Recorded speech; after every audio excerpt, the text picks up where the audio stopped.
Bueno, pues eskerrik asko por contar con los ancianos, que es mi caso, ¿no? Y se supone que moderaré un poquito, aunque me parece que esta gente es muy seria y muy moderada y lo va a hacer bastante mejor. Me voy a permitir intervenir un poquito antes de moderar o de echarles una mano y, bueno, pues hacer alguna reflexión sobre el posfranquismo. El amigo Manuel ha dicho cosas ya muy interesantes sobre el tema, pero alguna cosita más creo que se puede decir. Previamente, como también ha hecho referencia, se supone que modelo porque soy un experto en estudio, análisis, crítica, etcétera, de, llamémosles, los procesos franquistas. No es verdad, o sea, eso es una exageración, pero no es verdad. Algo sé porque, como también se ha dicho, he vivido desde el arranque, desde hace mucho tiempo, del posfranquismo. Luego diré, porque puede ser hasta divertido, como viví justo el arreglo de hace 50 años. Pero bien, y también por trabajo mío en la universidad, ¿no? Y como ha señalado Manuel, en la medida que hace ya más de 25 años, pues pusimos en marcha una fundación, la Fundación Betico, pues de estudio, apoyo, reuniones, publicaciones, etcétera, no solo para mucha gente en general, sino para gente especialmente centrada en temas de movimientos sociales, democracia participativa, etcétera. Creo que, bueno, este trabajo nuestro desde la Fundación sí ayudó, en algunos casos, a reforzar la lucha social y política. Y también a poder comprender mejor el porqué y cómo se podía avanzar en la movilización social. Bueno, esto está en marcha. Me temo que también debía decirlo y nos queda poco, porque se nos ha acabado el dinero de la Fundación, con lo cual vamos a tener que dedicarnos a otras actividades. Bueno, y ahora solo apuntar algunos breves procesos del posfranquismo, muy sencillos, que se supone directa o indirectamente van a tener efectos en la situación actual. Recordar cosas que ya se han dicho. No hay una cultura y un cambio total cultural a partir de la desaparición del general y su cuadrilla. No ha habido ese cambio de forma total, ahí sigue. Por supuesto, sigue existiendo confrontaciones. Recordar las confrontaciones totales permanentes hasta y ha avanzado las leyes del sistema democrático. Luego, también se ha dicho aquí, recordar que todo lo que se ha mencionado sobre la represión que se mantuvo. No hace falta recordar los miles de gente que todavía sigue sin salir de la tierra, los miles de asesinados que siguen permanentes, el tema de que no sabemos qué es lo que ha pasado, todo el control que hay, la documentación existente de todo lo que hicieron, eso sigue ahí y todavía sale. Bueno, toda esa serie de cosas ahí siguen y de alguna forma marcan un proceso que yo diría de alguna forma ha llegado hasta hoy. En ese sentido, cada vez tengo una letra peor, pero es por la edad, o sea que alguna cosa se me ocurrirá. En ese sentido, por ejemplo, señalar que algo ha dicho también el amigo Miguel sobre esto. Ahora crecen en muchos el apoyo, votaciones, crecen a las derechas en cuanto son presentadas como democracias esas derechas. Muy bien. son los mismos que rechazan a la izquierda porque les ha dicho, y se lo creen, que son la dictadura. No voy a poner los ejemplos que han salido porque son auténticas joyas basura, ¿no?, de lo que se ha dicho. Bien. Desconocen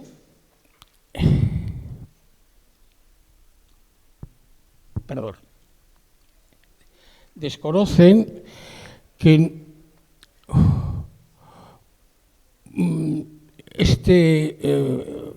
opción de la voto hacia la dictadura lo votan porque creen, dicen que saben que las democracias son nada menos aquellos que van a mandar. Eso es la democracia, según ahora la nueva versión, y que ese mando, esa dureza, solo les va a afectar a ellos. La palabra democracia ha sido asignada a esta nueva forma de conducta política. La dictadura son los malos, desde esta perspectiva, sin más, aquellos que son considerados desde la izquierda como son malos para ellos. Yo comprendo que es una simplicidad, pero se funciona con simplicidad, ¿eh? Y punto. Esta creciente y desastroso análisis está causado, interesaría recordar esa expresión, como la cultura dominante de relación vacía entre la sociedad y el poder político. Ello, este vaciado, sustancial, aislado, limitado, simplificado en las opciones políticas de la sociedad. Y se vota porque se sabe, o se dice que se sabe, que mandar y lo que se mandará será bueno para él, para el que votante, y punto. Y a la inversa, votar a la izquierda. Acabo. Quizás indirectamente, pero sí eficazmente, esta opción a la democracia así definida y así votada estrictamente en organizaciones de derecha y extrema derecha, implica la extensión del, vamos a decirlo, no del franquismo, sino del neofranquismo o posfranquismo, que ha estado funcionando, ha estado creciendo a través de gente joven, a través de nueva gente, y ha establecido, y voy a utilizar una expresión que me ha dado antes Manuel, que me parece muy, muy clara, la orientación del autoritarismo reaccional. Yo creo que es una expresión muy buena, creo que sería bueno darle vuelta a un panorama que debe conducir, como he dicho antes, a las conductas radicales. Bueno, en un minuto os cuento, porque puede tener su gracia, que hace exactamente 50 años que la palmó el hijo puta este, vamos, de Franco, hablando claro, y el 20 de noviembre, ¿no? Bueno, pues este servidor os cuenta que es una cosa que tiene su aire. Yo era abogado laboralista aquellos años, en los años 70, entonces nos dedicamos, yo sobre todo me dedicamos al tema de defensa de presos políticos, ¿no? Y sobre todo era una cosa que se llamaba el Tribunal de Orden Público, no sé si alguna habéis conocido semejante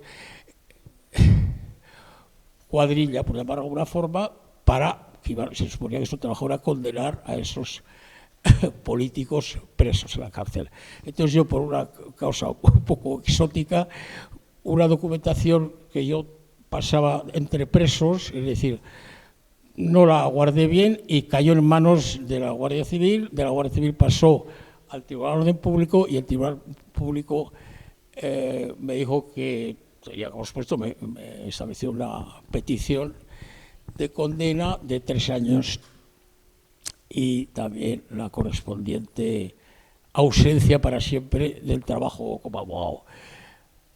Pasaba el tiempo y claro, yo trabajaba en el Tribunal de Público defendiendo a los otros, pero claro, el presidente del tribunal, que por cierto luego se lo cargaron, iba a decir afortunadamente, pero se lo cargaron, me decía, oiga, a usted el favor de no decir que está enfermo, tiene que venir a que le juzguemos a usted para esta pena que le hemos pedido. Avanzamos y de repente me citan para hacer la sesión el 20 de noviembre del 2025.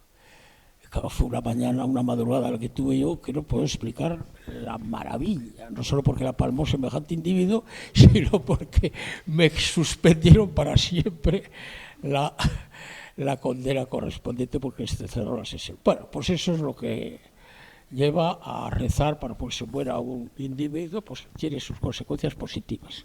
Acción. Venga, pues entonces ahora tendría que intervenir online, ¿no? Es Raquel Varela, que es historiadora, profesora de la FCSH de la Universidad Nova de Lisboa. Venga, Raquel. Buenas noches y perdóname que no pude estar presente. Estoy con influenza, no sé cómo se dice, pero bueno, creo que es visible en todo, mi voz, mis faces y lamento profundamente porque eso era un momento de, de mucha importancia para hacer un diálogo de Portugal e España. Lo quería frisar esto para empezar mi corta intervención diciendo que nosotros habíamos publicado el año pasado una historia de Portugal que tiene una perspectiva ibérica.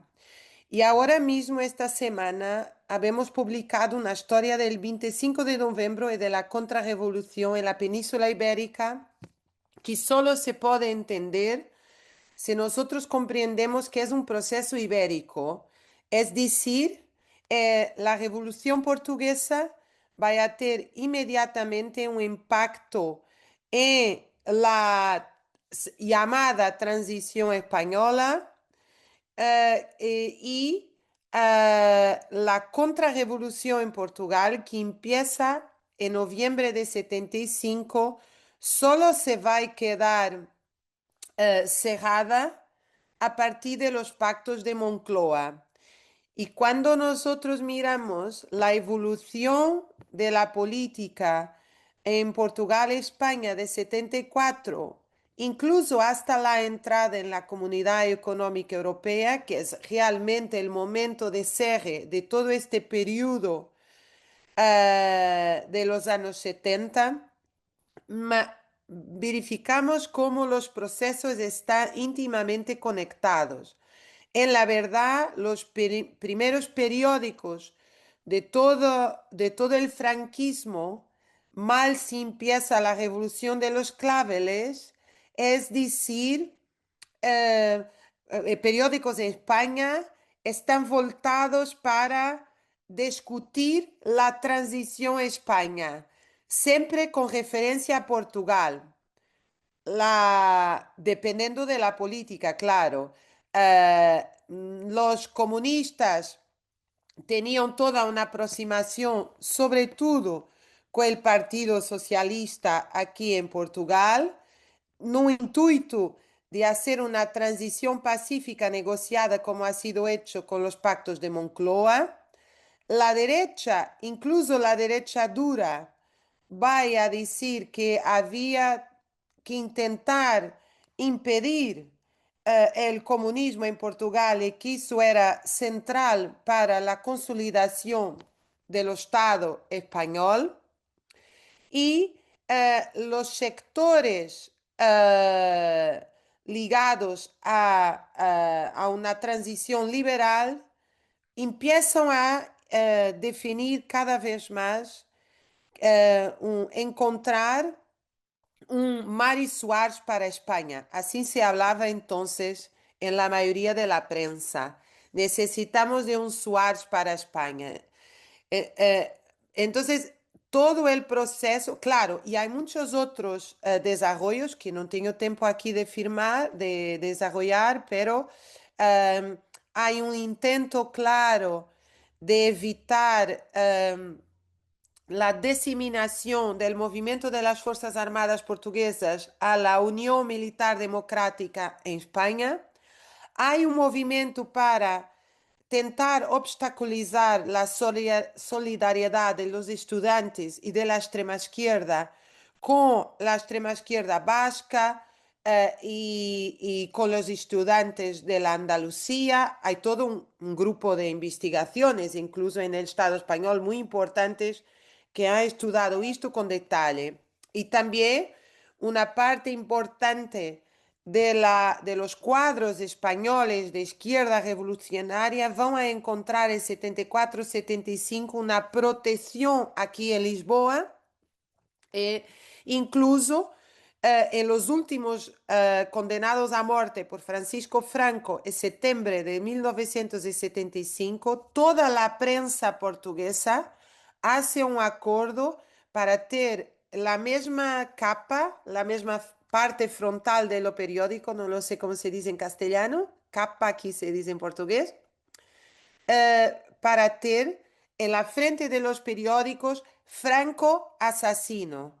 Es la primera vez en la historia de Portugal que la prensa decide ter lo mismo en todos los periódicos, Franco asesino. Y en los seguimientos, la Embajada de España y los consulados serán totalmente destruidos en ese proceso.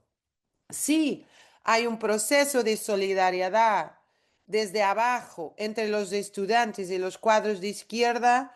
Lo mismo no se verifica entre los partidos. En la verdad, los partidos comunistas estaban muy fieles a Yalta y Potsdam, a la división de la Guerra Fría y sus centrales sindicales también. Yo he hecho una investigación en los archivos de comisiones obreras, hay investigaciones con la UGT porque la central sindical socialdemócrata ha sido construida a partir de Madrid, pero lo que vemos sobre todo es un gran movimiento de los partidos políticos de los estados con apoyo del SPD alemán a los socialistas portugueses y con el apoyo de DDR a los comunistas, pero no hay un movimiento desde abajo de solidaridad sindical, no más que unas cartas diplomáticas, lo que se mira.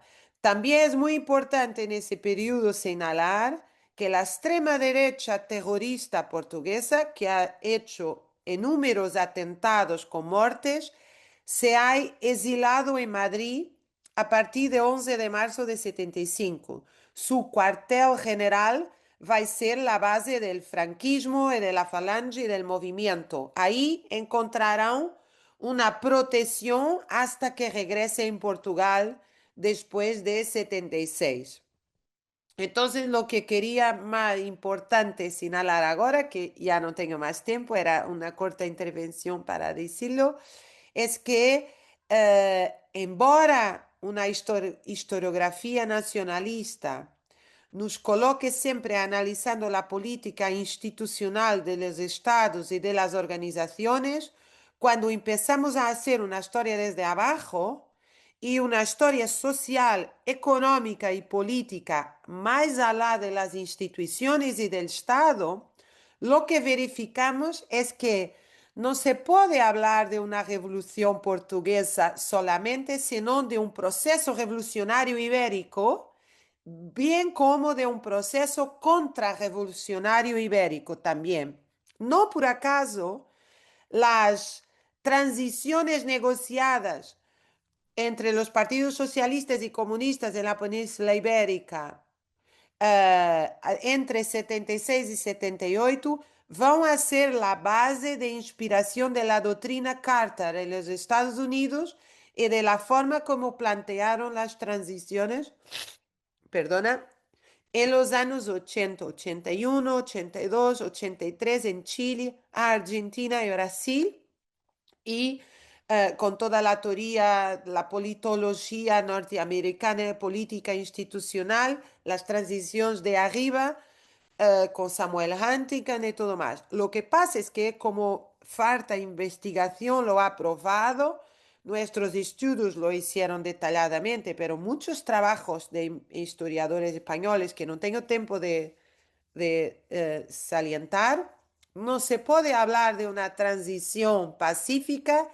ni de una transición de élites cuando se retira del proceso histórico la Revolución Portuguesa, el temor de la Revolución Portuguesa y sus efectos profundamente radicalizados en el Estado español, en Andalucía, en País Vasco, en Cataluña. Entonces me parece que nosotros ganaríamos mucho si mirásemos el proceso ibérico como un proceso ibérico. En la verdad, desde las invasiones francesas, que es un proceso ibérico.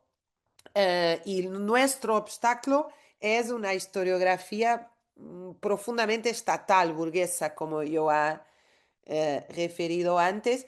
Y creo que eso es muy importante para hoy y lo termino así porque de la misma forma que la revolución y la contrarrevolución fue un proceso ibérico en 74, 75, 78, 86, hoy la posibilidad de una revolución o de contrarrevolución también es un proceso ibérico. Entonces, me parece que esto es absolutamente central para pensar el desarrollo futuro político. Muchas gracias y lamento que esto pasado así. Gracias.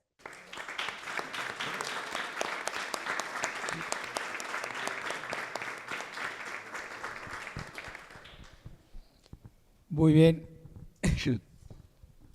Y ahora Carmen Bernat, que es historiadora, investigadora, Proyecto Aranda, Grupo Feminismes y Memoria. Muchas gracias, Venga, muchas gracias. Adelante. Bueno, me gustaría comenzar mi intervención agradeciendo la organización de este maravilloso congreso.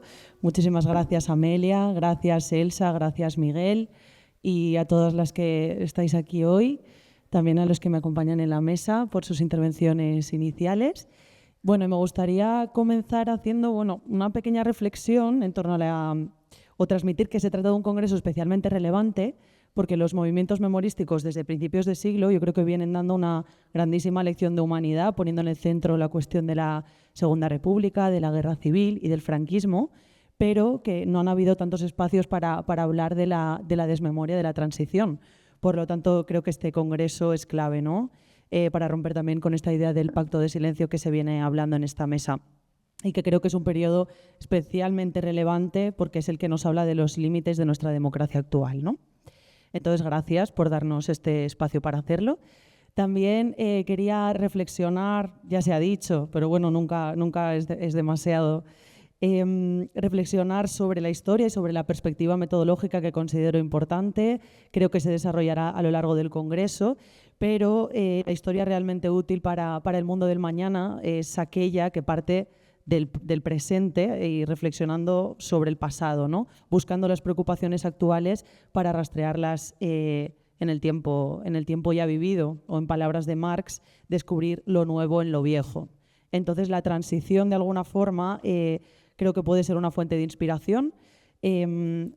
¿Por qué? Porque los sueños del pasado o las utopías que se vivieron en las luchas transicionales o de aquella época nos muestran este futuro abierto que tanto necesitamos en la actualidad o este tono constituyente. Bueno, después de estas reflexiones iniciales, y como se me ha invitado hacia la obertura, hago unas pequeñas pinceladas sobre cuáles han sido las lecturas sobre la transición, lecturas mayoritarias, aunque es algo muy básico y disculpadme si es demasiado básico porque no tengo mucho tiempo. Las interpretaciones mayoritarias han sido fundamentalmente dos. La primera ha sido la lectura desarrollista, según la cual se relaciona el cambio económico, es decir, la liberalización económica del desarrollismo, con la llegada de la democracia. Esto ha sido una lectura errónea que Xavier Domènech desmonta bien en su libro y creo que nos hablará de ello. Pues porque explica que si en teoría la modernización sentó las bases para este consenso social, ¿cómo puede ser que se diera en los años de mayor casi conflictividad social en la historia de España? Entonces es una contradicción en sí misma. Otra lectura importante de la transición ha sido el pacto de las élites. Creo que continúa siendo mayoritaria y lo vemos en toda la producción cinematográfica y de series que se está haciendo en este 50 aniversario, en la que se supone que los reformistas moderados fueron la clave para explicar la democracia porque fueron los encargados de desplazar a los franquistas intransigentes. Pero, bueno, nuestra propuesta es otra historia creo que todo el mundo en este congreso estaremos de acuerdo en que lo que necesitamos es una historia radical, una historia desde abajo, una historia que estudie las geografías de las luchas sociales que se dieron en todo el Estado, bueno, en toda la península, ahora que nos han dado una lección de Portugal. Por lo tanto, me voy a centrar en explicar la dinámica social y cómo, bueno, la clase trabajadora tuvo la capacidad o una enorme capacidad de desafío del franquismo, que fue una de las dictaduras más represivas del siglo XX europeo. Por lo tanto, las libertades no las conquistaron las élites políticas, tampoco las conquistaron los efectos de la modernización española, sino que fueron los sujetos colectivos. Cabe destacar también, creo que se insistirá mucho en ello, en que la herencia de la dictadura sigue incrustada en el pacto de las élites, que fue el régimen del 78. En palabras de Josep Fontana, la forma en la que se realizó la transición, en la que los partidos de izquierda renunciaron a sus principios a cambio de que se les permitiera participar en el juego parlamentario, permitió que se amnistiasen los crímenes cometidos en los cerca de 40 años del gobierno dictatorial. Y lo que es mucho más grave, hizo posible que se siguieran administrando la justicia los mismos que habían realizado los abusos ahora perdonados. Por lo tanto, partiendo de esta idea, que creo que también compartimos, cabe sumar que los derechos conquistados responden a toda esta geografía de luchas sociales y que fueron los pactos los que intentaron, los pactos transicionales los que intentaron frenar este avance. Pero es importante destacar otras experiencias sociales que quedaron fuera de toda esta línea de cambio político, como fueron, por ejemplo, la implicación de las mujeres en la lucha antifascista durante toda la dictadura y también durante la transición. Y es por eso por lo que se me ha invitado, así que voy a pasar a hablar de esta cuestión, también especialmente en un día como hoy, que es 25 de noviembre, ¿no? Pero yo realmente no he venido aquí a hablar del clásico papel de la mujer en la historia, porque considero que esta visibilización tradicional refuerza a menudo la diferencia sexual de la que tratamos de huir, ¿no? Partimos de la idea de que la memoria es productora de sujetos, es productora de identidades, por lo tanto es una batalla central de lo político en la actualidad. Y muchos relatos de memoria no rebasan los límites hombre y mujer, sino que a menudo los que tienen una mayor visibilidad incluso lo refuerzan, ¿no? Los relatos de memoria sobre las mujeres no están libres de estereotipos, y especialmente la memoria de las mujeres en las dictaduras, donde a ellas se las presenta como víctimas situadas generalmente en el marco de lo familiar o de lo doméstico, por ejemplo, como enlaces de los maquis, como viudas, como madres coraje, como mujer del preso. Y las memorias, por lo tanto, del sufrimiento suelen estar vinculadas a lo femenino, en cambio, las memorias de lo heroico están más vinculadas con el mundo masculino. Por otro lado, en este proceso de recuperación de la memoria feminista que hemos vivido desde 2018, bueno, creo que también se ha destacado una individualización de las luchas feministas pasadas. Son grandes mujeres que actúan solas, que están muy avanzadas a su tiempo, que desafiaron de alguna forma los estereotipos en los que fueron obligadas a vivir y que se convierten en protagonistas individuales de un pasado que encaja perfectamente con los límites del neoliberalismo. Pero si la identidad colectiva y también la individual está mediada por la memoria, cabe plantear que otra historia y también otra memoria es posible, y por lo tanto encajar esta idea de la lectura de la transición desde abajo con otra memoria feminista. Una historia que está centrada en la geografía de las luchas, con sus luces y con sus sombras, ¿no? En la actualidad vamos descubriendo cómo todas estas luchas de las mujeres, especialmente en el tardofranquismo y en la transición, pero también durante la dictadura, fueron muy tempranas, fueron luchas también significativas y que por último pueden sernos útiles para la actualidad. Y quería desarrollar estas tres ideas, creo que aún tengo algo de tiempo, ¿no? Espero. Y si no, sigo. Bueno, en primer lugar, fueron tempranas pero muy tempranas. Por ejemplo, la huelga de las tejedoras en Llíria, en Valencia, en junio de 1943. 85 tejedoras de la fábrica de sacos Ríos protagonizaron la primera huelga valenciana contra el franquismo en plena posguerra, que comenzó porque la empresa sancionó a una joven obrera y sus compañeras de sección lo tomaron como una injusticia y decidieron no acudir al trabajo al día siguiente en un ámbito totalmente rural, en un contexto de posguerra. También tenemos otros ejemplos, la huelga de las bamboneras en Alcoy, en Alacant, 800 obreras de la fábrica Bambú, una fábrica de papel de liar, que entraban como niñas, prácticamente analfabetas, condiciones laborales pésimas, que por la huelga de brazos caídos que hicieron en el 1945 consiguieron un cuarto de aumento de su salario. Las revueltas del hambre del año 46 por un montón de lugares del Estado, por ejemplo, Osaviñao, en Lugo, donde más de 150 mujeres del municipio impidieron la salida de más de 40.000 kilos de centeno para el uso local del grano en un contexto de hambre, ¿no? O también en Valencia, cuando grupos de mujeres colgaron en sus fachadas las paellas para protestar contra la carestía del arroz y el hambre. Por cierto, paellas, que no paelleras, yo como buena valenciana os lo dejo caer, las ponían en las fachadas para protestar. Esto en el año 46. Os decía también antes que son luchas muy significativas porque tuvieron una capacidad transformadora y una relevancia en la construcción de la democracia bastante destacable. Grandes masas de mujeres pasaron de la sumisión más radical a la conquista de derechos. La dictadura sumió a las mujeres en un estado de sometimiento casi difícil de imaginar, que se alargó hasta el final de la dictadura e incluso en los primeros años de la democracia, y tenemos numerosísimos ejemplos de ello, pero quería hablar de dos que creo que son muy, muy relevantes. El primero, ejemplo paradigmático para entender la dimensión patriarcal del problema durante la dictadura, es el Patronato de Protección a la Mujer. Se está hablando mucho del tema últimamente. Se creó en el año 41 y era una institución dedicada a reeducar a las descarriadas, a madres solteras, a prostitutas, a jóvenes rebeldes o simplemente mujeres que no encajaban con el ideal femenino impuesto por el régimen. Se internaba a estas mujeres en centros donde se les imponía una estricta vigilancia. Si hacía falta, se utilizaba la sumisión química para encerrarlas. Incluso dentro de los centros se utilizaba la tortura, ahora lo sabemos. Y se les inculcaba estas normas de conducta para moldearlas según el modelo de mujer decente del franquismo.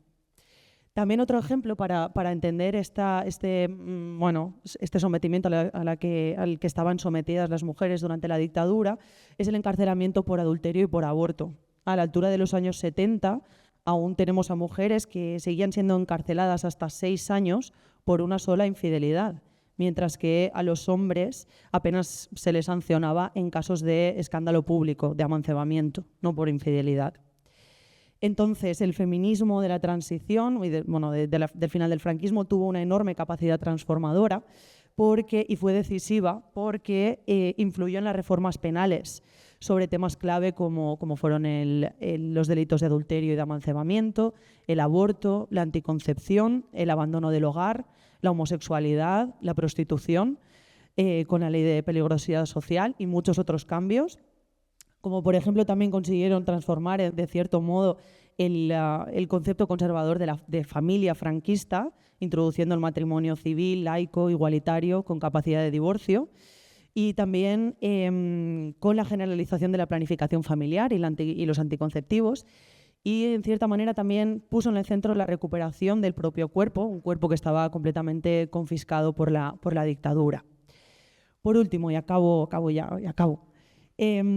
Creo que es muy útil para la actualidad hablar de todos estos temas. Se ha dejado caer ya en la obertura del Congreso, y es que existe hoy todo un movimiento mundial de extrema derecha que ha sabido convencer a amplias masas de la sociedad de que en un futuro, ante una situación o un futuro tan incierto y efímero, lo que necesitamos es un retorno al pasado.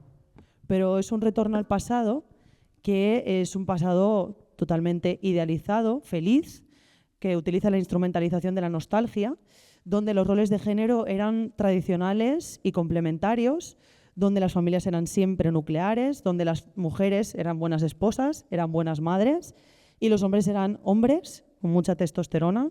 Escuchaba literalmente ayer un vídeo sobre esto y decía la importancia de la recuperación de la testosterona masculina, y por lo tanto eran hombres abastecedores de la familia. Esto está estrechamente ligado con el movimiento de las trade wives y del retorno de la feminidad ángel del hogar entre el mundo influencer, instagramer, tiktoker. Entonces son batallas que habrá que jugar. También con la crítica a una supuesta ideología de género, que en teoría es la culpable de la degeneración social actual. Por eso creo que la memoria que traemos hoy aquí o planteamos hoy aquí debe ser la memoria de las mujeres luchadoras y de la insumisión popular ante la injusticia, y que es realmente clave para romper con el intento neofascista de recortar libertades sexuales a través de la manipulación del pasado. Y con esto ya acabo, creo que es un tema clave que tendríamos que seguir hablando a lo largo del Congreso. Y nada más, otra historia es posible y creo que por eso estamos aquí hoy. Muchas gracias.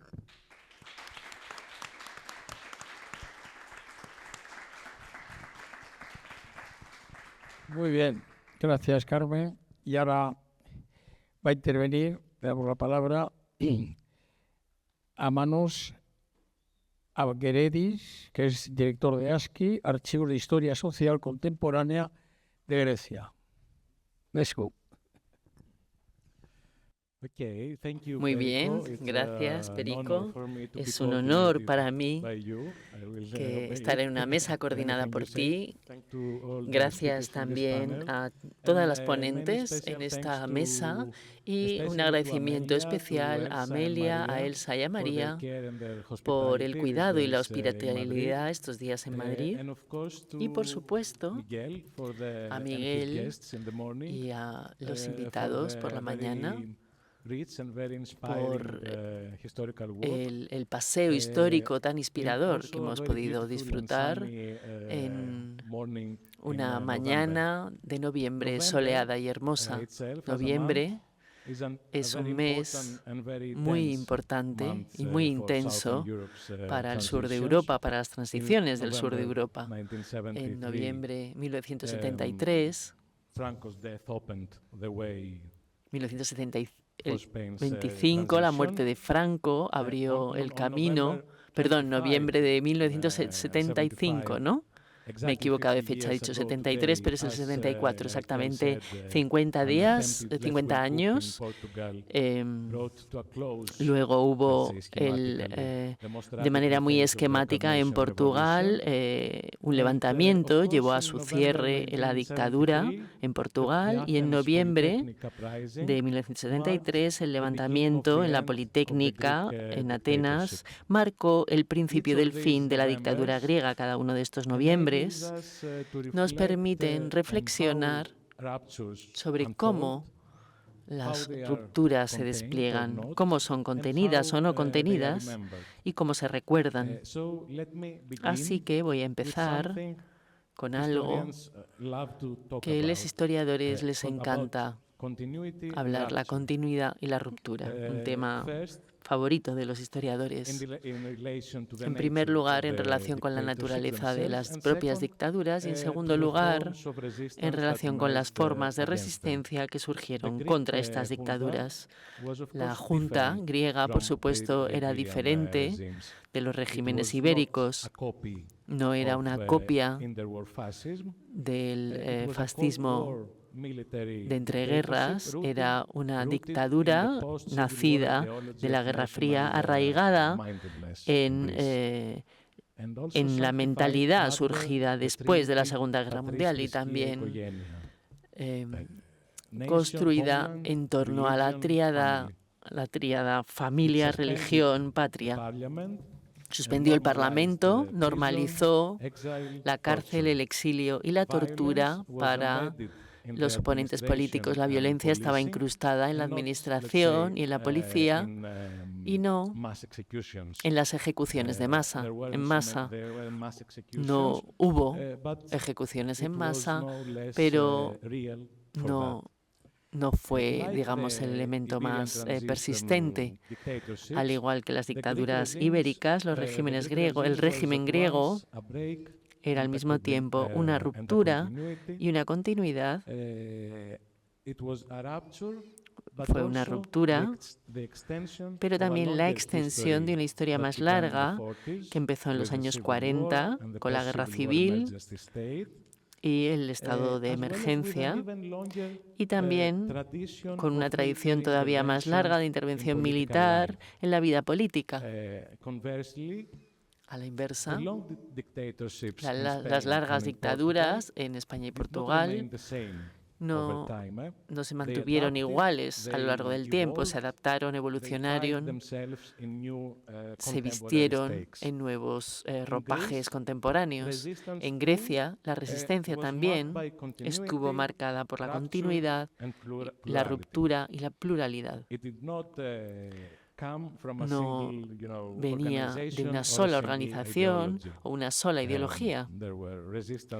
Hubo grupos de resistencia creados por partidos de la izquierda y del centro, hubo nuevas formaciones nacidas a partir de la escisión en el Partido Comunista de 1968, hubo también redes de exilio y solidaridad con presencia en Europa y Estados Unidos. Todos estos grupos experimentaron con diferentes tácticas la incidencia, la cultura, también la acción directa violenta. El movimiento estudiantil dio a esta pluralidad una inspiración, por supuesto, dentro de un ciclo más amplio de revueltas estudiantiles en toda Europa. Me refiero, Grecia es un 68 tardío que se desplegó en la Politécnica en 1973. El levantamiento fue aplastado con sangre y ruido, pero destruyó el guión que tenía la Junta para una liberalización controlada y abrió el espacio a la imaginación colectiva, puesto que cientos se tiraron a las calles bajo el eslogan Pan, Educación y Libertad. Estas son palabras familiares también para España. Las he escuchado en la mañana, desde luego, y probablemente también para Portugal. El régimen cayó meses después de la debacle en Chipre. El camino a la democracia no estaba predeterminado, pero estuvo, digamos, contagiado por el impulso de estas acciones. Los años 74, 75 sacudieron el sur de Europa, pero lo hicieron por caminos divergentes. En Portugal hubo una ruptura revolucionaria en 1974, en Grecia este hundimiento y una refundación democrática rápida que se produjo en el verano de 1974, y en España una transición negociada después de la muerte de Franco y que con frecuencia se describe como un proceso gestionado desde arriba. Esta es una descripción correcta de España, no es errónea, pero en mi opinión es incompleta. Incluso aquí, como hemos visto también esta mañana y como debatiremos durante estos días, donde las élites estuvieron negociando un camino para la estabilidad dentro de este pacto de olvido, el poder de la acción de la gente desde abajo, a largo plazo, tuvo mucho peso. El movimiento vecinal, las luchas obreras, las movilizaciones estudiantiles, los colectivos feministas, las asociaciones de víctimas y familiares, todos presionaron para empujar los límites de este acuerdo. Si analizamos esta historia en el tiempo, vemos al menos 3 temporalidades en marcha. El momento de la propia transición, intenso, dramático, el proceso más largo de democratización, con sus avances, sus caminos muertos y luego todos los años de democracia en su conjunto, con todas sus irregularidades, porque es un periodo de tiempo largo. Pero en un 50 aniversario no puede solo referirse al momento fundacional, sino que debe también repensar la transición democrática que siguió, una trayectoria que nunca fue lineal o unidimensional, y preguntarse quién estuvo incluido, quién se quedó en los márgenes y quién sigue esperando en el umbral, podríamos decir.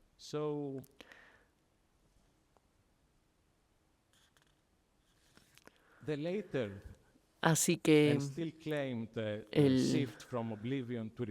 este cambio, ¿no?, del olvido a la memoria, ¿no?, las excavaciones, los memoriales, las reivindicaciones de justicia, no llegaron por decreto. Se ganaron gracias a las persistentes demandas sociales que reabrieron cuestiones que la transición había dejado en suspenso o había intentado dejar en suspenso. Comparando estas trayectorias, no es digamos, ver quién gana en pureza o en cuál es la mejor transición, sino que es una manera de entender cómo la acción en los lugares de trabajo, las universidades, los barrios, los tribunales e incluso en los archivos convierten la disidencia en una práctica democrática duradera. Si nos centramos si nos centramos en los aniversarios más como argumentos y no tanto en rituales, entonces el caso griego creo que nos dice algo que es útil. En Grecia, el aniversario de la transición democrática no es algo que se celebra en el día en el que se produjo, en julio de 1974, más allá de esta recepción de verano en el Palacio Presidencial que se dedica a la restauración de la democracia, hay poco público, ¿no? Hay poca atención en esta recepción que celebra los acontecimientos del verano del 74. Es un ritual oficial enmarcado en una percepción duradera, de acuerdo con la cual la democracia nunca se abolió y la Junta fue meramente una breve interrupción en una continuidad, en un orden constitucional continuo. La celebración más significativa de la democracia, en cambio, es la conmemoración del levantamiento de la Politécnica de noviembre de 1973. Desde la primera conmemoración que se celebró en noviembre de 1974, el mismo día que las primeras elecciones post-dictadura en Grecia, los intentos de cooptar o normalizar esta memoria de la Politécnica o incluso rechazarla se han encontrado con algo, digamos, más testarudo, un ritual civil que se resiste a la domesticación. La marcha anual, los argumentos, los debates sobre los lemas no son impurezas que hay que eliminar en nombre de la pureza, de la unidad nacional o de la unidad de la izquierda, sino que son técnicas de ciudadanía, recordatorios de que la democracia vive en la frontera donde la disidencia se encuentra con el orden. Igual que hubo diferentes caminos hacia la democratización, hay también diferentes formas de conmemorar esto. En Grecia, a diferencia de lo que vemos este año en España, no hubo un único paraguas generado por el Estado para el 50 aniversario de la democracia. El Estado estuvo en su mayor parte ausente. No obstante, precisamente en esta ausencia, un paisaje fragmentado de iniciativas surgió: exposiciones, debates públicos, conferencias, publicaciones de libros, documentales, homenajes especiales, etc. La conmemoración no estaba unificada desde arriba, sino multiplicada desde abajo, desde las diferentes iniciativas, desde las diferentes convocatorias, desde las diferentes instituciones. Mencionaré dos ejemplos. El primero es la iniciativa de ASCI de ampliar el debate público en torno a la transición griega, incorporando los casos de Portugal y de España, una iniciativa que continúa aquí hoy, y en este contexto también mencionaremos la exposición Democracia en Exposición, que tiene el mismo espíritu, que compara o incluye las tres dictaduras y las tres transiciones. El segundo ejemplo tiene que ver con otra ampliación de nuestra mirada, en este caso no tanto hacia el campo internacional, sino hacia la propia historia griega. El año pasado, 2024, Grecia cumplió 80 años desde la liberación de Atenas de la ocupación nazi. En 1944. En este contexto, Aski comisarió una exposición histórica sobre ambos eventos. Y lo organizamos en el Parque de la Libertad en Atenas, que es un parque construido en torno a un antiguo complejo militar especial, uno de los principales lugares de tortura durante la dictadura. La idea era simple y a la vez difícil para, escenificar en un lugar de sufrimiento una exposición histórica sobre la alegría, sobre la multitud en las calles, sobre el estallido emocional de la liberación tras la caída de la Junta, al mismo tiempo que tenemos presentes los traumas que marcaron esos mismos momentos. El doble aniversario, la elección del lugar y el foco puesto en la participación popular y no en la alta política, convirtió la exposición en un argumento sobre la democracia como una experiencia viva y no meramente un hecho constitucional. Para mí, esto fue un recordatorio de que los aniversarios no son solo fechas, son formatos. Pueden enmarcar o formular eventos en un decorado patriótico o pueden abrir espacios, como el Parque de la Libertad o como este mismo taller, donde diferentes generaciones y diferentes posturas renegocian qué significan estos eventos y quién está incluido en la historia. Así pues, todo esto puede sonar un poco histórico, pero el motivo por el que estamos aquí es que no es algo que solo tenga que ver con el pasado. Todo el mundo ha hablado de esto, ¿no? En Grecia y más allá tenemos el auge de la extrema derecha, la normalización de los poderes excepcionales, el control de los campus, las universidades y los espacios públicos. Tenemos una creciente militarización, amenaza de guerra y también genocidio.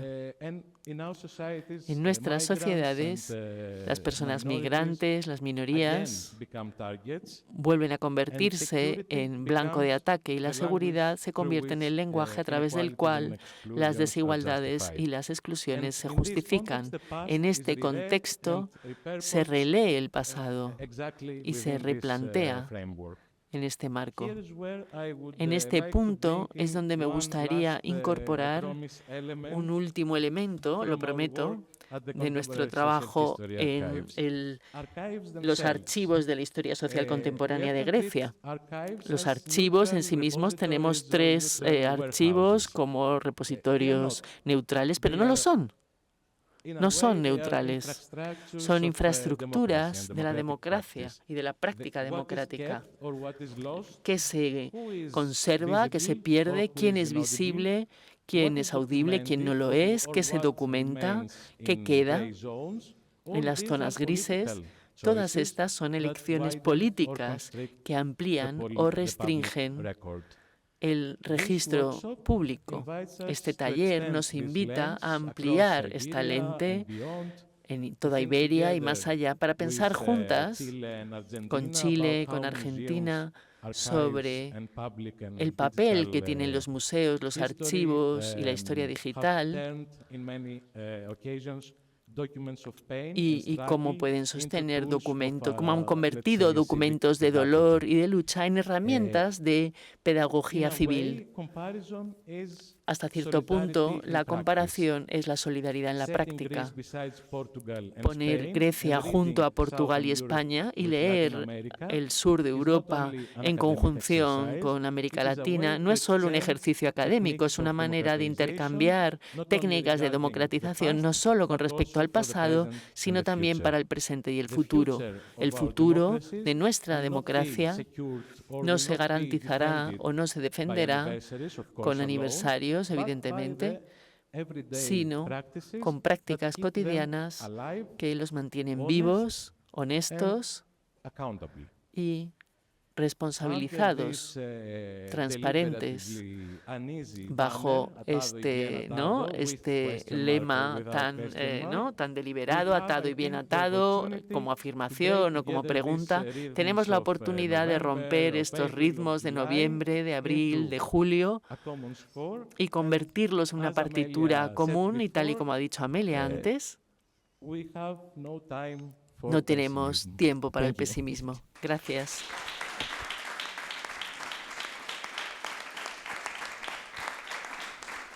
Thank you.